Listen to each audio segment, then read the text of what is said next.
프랑스 파리에서 스포츠 저널리스트는 늘 아시아 탁구계의 소식에 주목해왔습니다.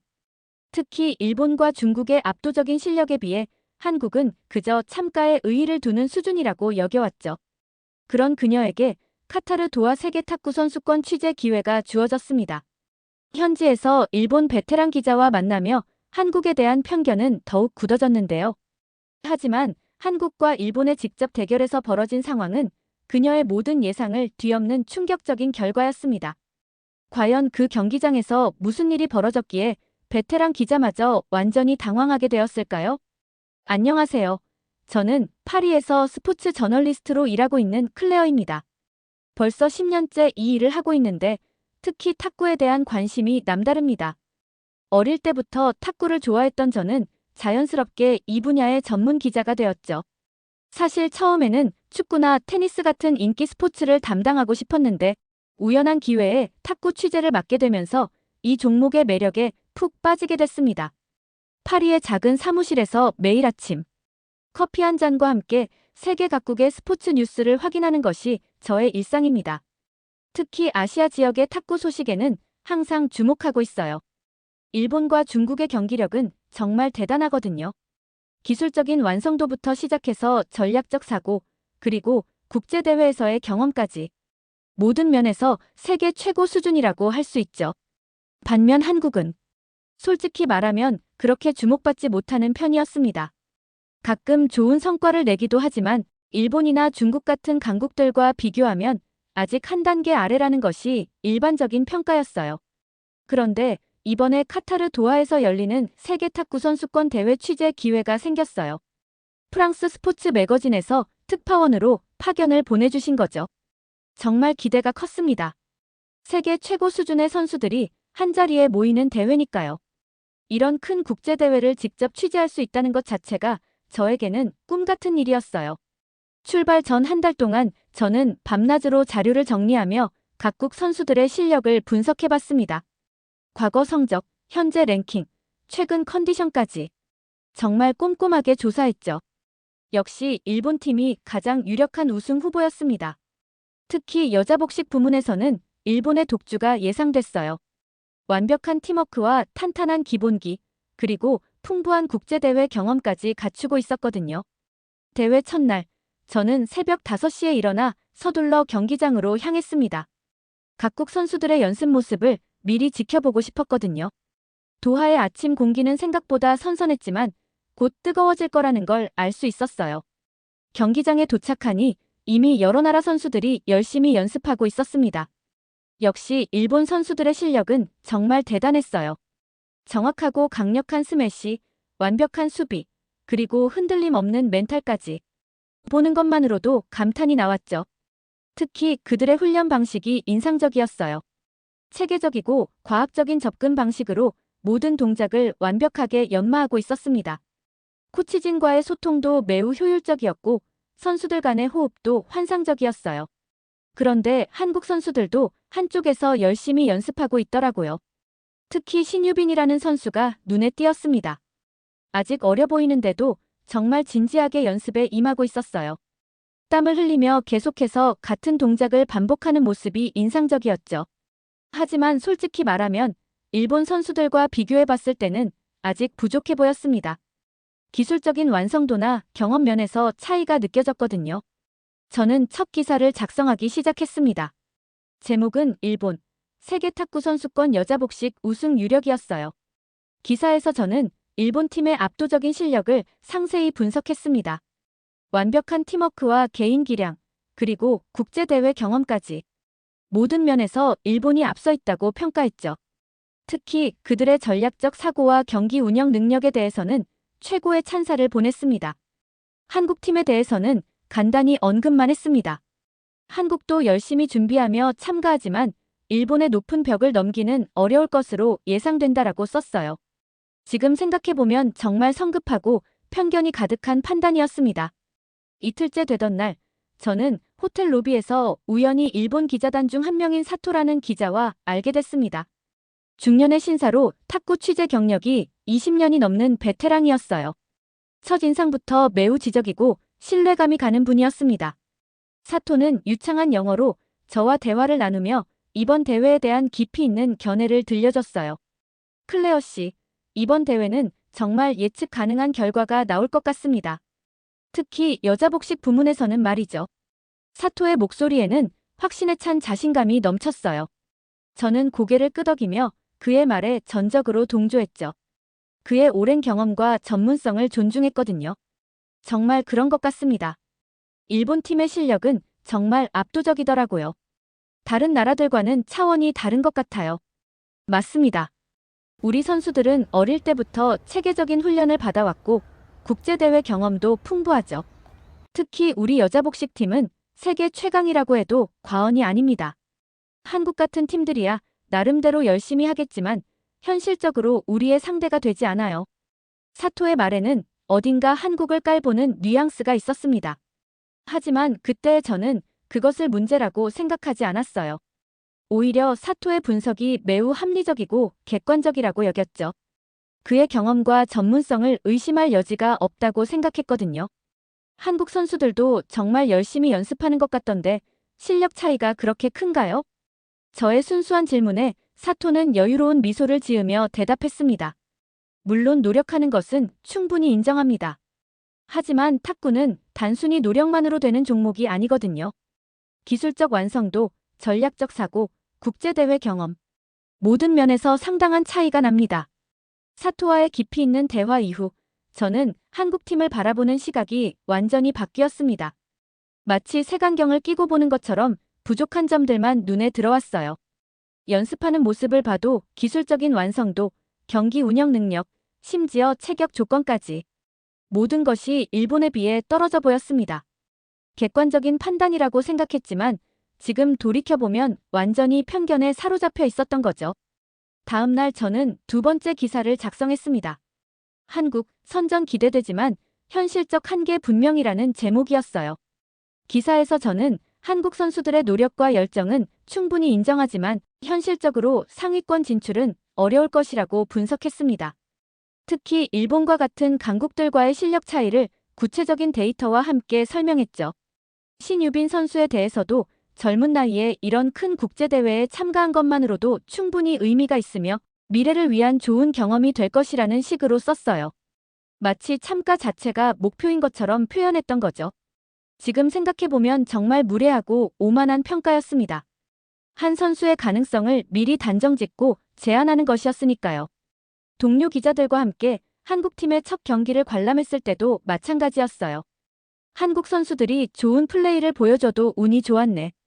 또는 상대가 실수를 했네 이런 식으로만 평가했습니다. 진정한 실력으로 인정하려 하지 않았던 거죠. 모든 좋은 결과를 우연이나 상대방의 실수로 돌리며 한국 선수들의 진짜 능력을 보려 하지 않았어요. 사토는 계속해서 저에게 일본 팀의 우수성을 강조했습니다. 과거 올림픽 성적, 현재 세계 랭킹, 선수들의 개인 기량 분석까지 모든 데이터가 일본의 절대적 우위를 뒷받침한다고 했어요. 저는 그런 그의 치밀한 분석에 완전히 동조하고 있었습니다. 드디어 여자 복식 8강전이 시작되는 날이 왔습니다. 한국과 일본이 직접 맞붙는 경기였어요. 솔직히 말하면 저는 이 경기가 그냥 일본의 일방적인 승리로 끝날 거라고 확신했습니다.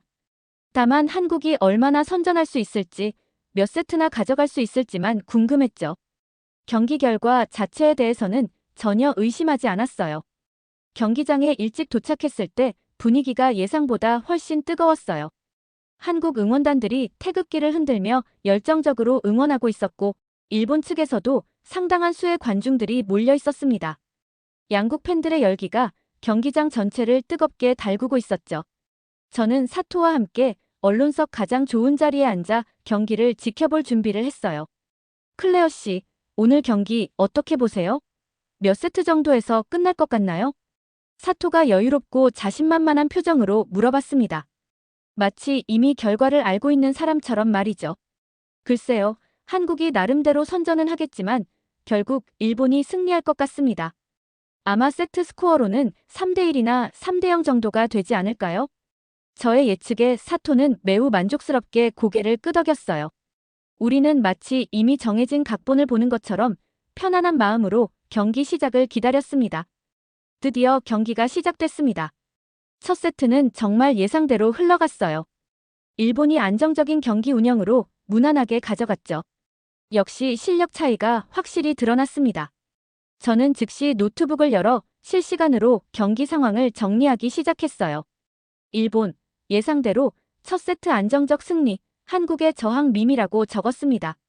모든 것이 제 예상과 완벽하게 일치하고 있었어요. 그런데 두 번째 세트부터 뭔가 이상한 기운이 감지되기 시작했습니다. 한국 선수들의 플레이가 첫 세트와는 확연히 달라지고 있었어요. 더욱 적극적이고 공격적으로 변했을 뿐만 아니라 실수도 현저히 줄어들었습니다. 특히 신유빈의 움직임이 완전히 다른 선수가 된 것 같았어요. 첫 세트에서는 다소 경직되어 보였던 그녀가 갑자기 물 만난 고기처럼 자유자재로 경기를 풀어나가고 있었죠. 일본 선수들도 당황하는 기색이 역력했습니다. 예상했던 것보다 훨씬 거센 한국의 저항에 자신들의 페이스를 찾지 못하고 있었어요. 평소 같으면 쉽게 처리했을 공들도 놓치기 시작했고 실수도 잦아졌습니다. 이런 모습은 정말 보기 드문 일이었어요. 두 번째 세트를 한국이 가져갔을 때 경기장의 분위기가 완전히 뒤바뀌었습니다. 한국 응원단의 함성 소리는 천장을 뚫을 듯했고 일본 쪽 관중들은 조용해졌어요. 저는 당황해서 사토의 얼굴을 슬쩍 봤는데 그의 표정도 심각해져 있었습니다. 이상하네요. 한국 선수들이 갑자기 달라졌어요. 제가 조심스럽게 말하자 사토도 고개를 끄덕였어요. 아마 첫 세트에서 긴장이 풀렸나 봅니다. 하지만 곧 원래대로 돌아갈 거예요. 하지만 세 번째 세트, 네 번째 세트로 이어지면서 상황은 더욱 예상을 벗어났습니다. 한국 선수들의 플레이는 점점 더 안정되고 있었고 오히려 일본 선수들이 흔들리고 있었어요. 이런 전개는 정말 상상도 못했던 일이었죠. 신유빈의 스매시는 정말 예술이었어요. 강력하면서도 정교했고 각도도 완벽했습니다. 수비 능력도 뛰어났고 무엇보다 파트너와의 호흡이 환상적이었죠. 이게 정말 제가 그동안 과소평가했던 바로 그 선수가 맞나 싶을 정도로 놀라웠어요. 네 번째 세트가 끝났을 때 스코어는 2대2로 동점이 되었습니다. 정말 믿을 수 없는 상황이었어요. 저는 노트북 화면을 멍하니 바라보며 어떤 글을 써야 할지 몰랐습니다. 지금까지의 모든 예상과 분석이 완전히 빗나가고 있었거든요. 다섯 번째 세트가 시작됐을 때 경기장의 긴장감은 최고조에 달했습니다. 양쪽 응원단 모두 목청껏 소리를 지르고 있었고 선수들의 표정도 그 어느 때보다 진지했어요. 이제 정말 승부의 판가름이 날 순간이었죠. 한국 선수들은 전혀 위축되지 않았습니다. 오히려 더욱 당당하고 자신감 넘치는 모습이었어요. 신유빈은 마치 이 무대가 자신의 무대인 것처럼 여유롭게 경기를 풀어나갔습니다.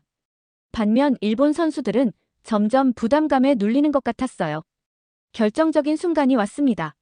막판 접전 상황에서 신유빈이 완벽한 크로스 스매시를 성공시켰어요. 공이 탁구대 모서리를 정확히 맞히며 튕겨나갔을 때 경기장은 완전히 폭발했습니다. 한국의 승리가 확정된 순간이었죠.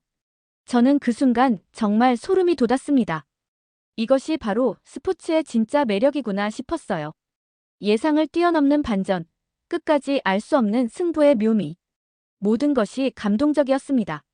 경기가 끝난 후 한국 선수들이 서로를 끌어안으며 기뻐하는 모습을 보니 눈물이 날 것 같았어요. 그들의 얼굴에는 기쁨과 안도감, 그리고 자부심이 뒤섞여 있었습니다. 저는 그때 깨달았어요. 제가 얼마나 큰 편견에 사로잡혀 있었는지를요. 사토는 말없이 자리를 떠났습니다. 저는 혼자 남아서 한참 동안 그 감동적인 광경을 지켜봤어요. 승리의 기쁨을 만끽하는 한국 선수들, 박수를 보내는 관중들. 모든 것이 가슴 깊이 와닿았습니다. 그날 밤, 저는 호텔방에서 오랫동안 창밖을 바라보며 생각에 잠겼습니다. 오늘 목격한 일들이 너무나 충격적이었거든요. 제가 그동안 가지고 있던 모든 편견과 선입견이 한순간에 무너져 내렸어요. 저널리스트로서 객관적이어야 했는데 저는 완전히 주관적인 시각에 사로잡혀 있었던 거죠. 새로운 기사를 작성하기 시작했습니다. 제목은 한국의 기적, 일본을 꺾고 당당히 준결승 진출이었어요. 이번에는 정말 진심을 담아서 편견 없는 시각으로 썼습니다. 한국 선수들이 보여준 놀라운 경기력과 정신력을 자세하고 생생하게 묘사했어요. 특히 신유빈의 경기력에 대해서는 최고의 찬사를 아끼지 않았습니다. 그녀의 완벽한 기술적 완성도와 강인한 정신력, 그리고 파트너와의 환상적인 호흡까지 모든 것이 세계 최고 수준이었다고 썼죠. 나이가 어림에도 불구하고 큰 무대에서 전혀 위축되지 않고 당당하게 경기를 풀어나가는 모습이 정말 인상적이었다고 표현했어요. 기사 중간 부분에서는 저 자신의 편견에 대해서도 솔직하게 고백했습니다. 사전 예상과는 완전히 달랐던 한국의 놀라운 경기력을 통해 스포츠에서는 정말 어떤 일도 일어날 수 있다는 것을 다시 한번 깨달았다고 썼어요. 그리고 선입견 없는 시각으로 경기를 바라보는 것이 얼마나 중요한지도 강조했습니다. 기사 마지막 부분에서는 한국팀의 앞으로의 경기에 대한 큰 기대감을 표현했습니다. 강력한 우승 후보였던 일본을 당당히 꺾은 그들이라면 준결승과 결승에서도 충분히 놀라운 결과를 만들어낼 수 있을 거라고 전망했죠. 기사를 송고한 후 저는 정말 후련했습니다. 마치 가슴에 맺혀있던 무거운 응어리가 완전히 풀리는 것 같았어요. 이제야 진정한 스포츠 저널리스트가 된 것 같은 기분이었습니다. 며칠 후 한국이 준결승에서도 훌륭한 경기를 펼치며 메달을 확정했다는 소식을 들었을 때 저는 정말 기뻤어요. 제가 목격했던 그 감동적인 순간이 결코 우연이 아니었다는 것을 증명해 준 거니까요. 지금까지의 사연 어떻게 들으셨나요? 재밌게 들으셨다면 댓글로 남겨주세요. 추첨을 통해 커피 쿠폰들 보내드립니다. 다음에 더 재밌는 사연으로 돌아올게요. 감사합니다.